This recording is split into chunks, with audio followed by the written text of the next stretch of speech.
announcement. With the energy wallet, your government is predicting that Canadians' use of gas-powered cars goes way down by 2050. And I'm wondering how we can be so sure about EVs as the path forward, specifically when you look at the news out of Honda. Well, a couple of things. One, it's a question, ultimately this is going to be a question of affordability, reliability, the performance of those vehicles, the relative costs there. The first component of that is going to be building electricity that itself is affordable. I mean, we start from an enviable position in the country, Canada, relative to international peers, some of the lowest electricity costs in the world. We want to reinforce that. That's why we need a comprehensive strategy that builds in the right order, that uses all the tools we have in order to spread costs over time, and that brings as many of the grids together as possible. Canadians will then make the choice what kind of vehicles they want to drive. Look, with respect to Honda, it's obviously a disappointing decision. It's a decision about additional jobs, not current jobs, as you know, in Alston, but it's a disappointing decision. It's a decision that reflects the broader strategic position and financial position of that company. It's part of a global series of decisions that they've taken. I think what's clear and has only been reinforced by the spikes in gasoline and prices and worldwide, and the volatility of those prices. You know, electricity prices aren't moving all around. Is that plus technological developments, the shift towards lower emission vehicles is certainly progressing globally and likely to progress here. But those are choices of Canadians. Those are choices Canadians will make. Thank you, Prime Minister. This will be the last question. Mackenzie Gray, Global News. Yeah. Hi, Prime Minister. We've heard from the Japanese ambassador as well from Honda itself saying that uncertainty around CUSMA and U.S. tariffs is a part of the decision-making process in regards to Alliston. Can you update us on where we are with the Americans and when we can expect formal negotiations to start with that?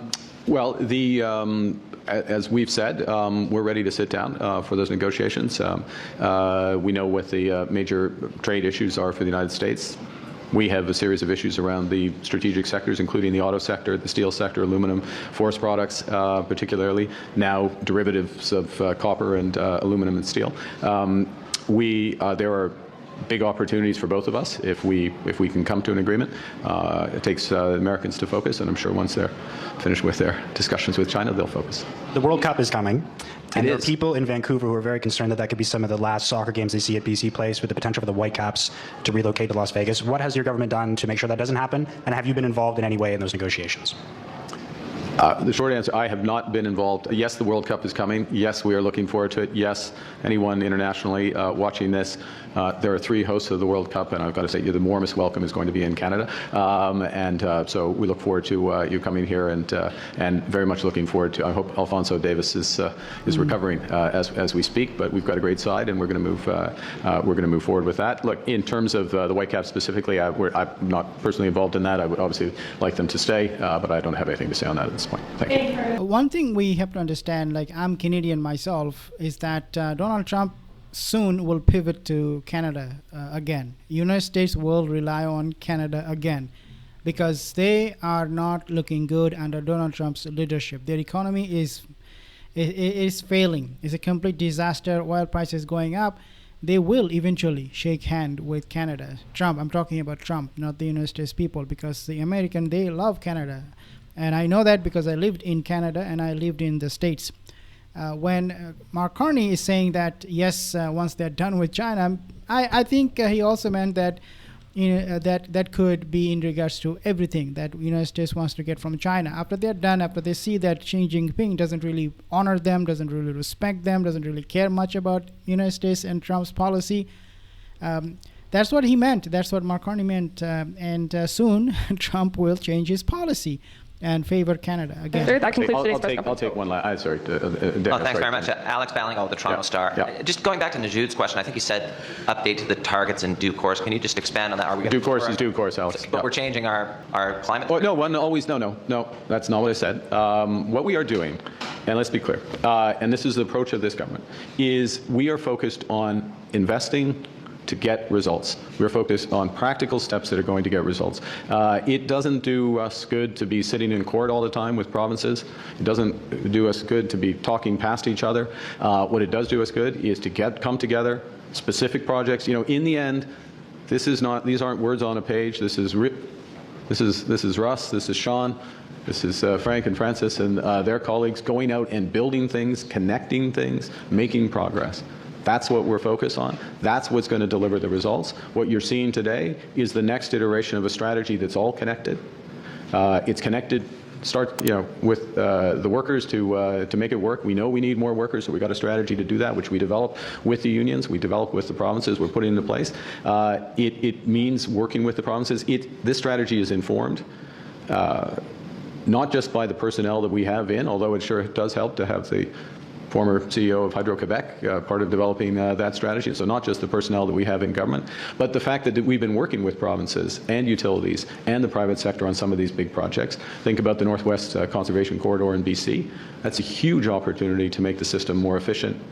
Indigenous ownership, conservation area the size of Greece at the same time is all part of that strategy while we're making it. So, Alex, it's the emission reductions are the product of the actions, and the government is putting more focus on the actions, really rolling up the sleeves and making sure these are moving forward. And by doing so, it concentrates the mind on several things. One, what's holding up projects moving forward. I gave you the example of Contrecoeur, bouncing around for 40 years. Now it's moving forward. Mackenzie Valley, bouncing around for 60 years, 61 years. Well, I guess maybe I became sentient or whatever at 3 or 4, but I've literally been talking about it since then. That's pretty bad when your earliest childhood memory is the Mackenzie Valley Highway, but there you go. So really moving forward, and also the fact that we're focused on the here and now means that we think about affordability all the time. So how do we do this in a way that's going to be affordable for Canadians? Because that's what they deserve, and we think we have a variety of things. I'm going to end on this just to reinforce. I say it's all connected, but how do we make it affordable? We make it affordable by linking together as many of the grids as possible, east, west, north. Huge efficiencies that come from that. We make it affordable through a series of financing mechanisms that the federal government can provide and complement to the provinces and others. In effect, what those do is spread costs over a long period of time, so it's not all borne by ratepayers today. We make it affordable by using a wide range of energy sources from different parts. We've talked a bit about gas today, more than it merits in terms of the overall contribution, but it is part of the way that we unlock affordably these bigger clean energy. And we make it affordable by making it affordable and possible for Canadians to save energy.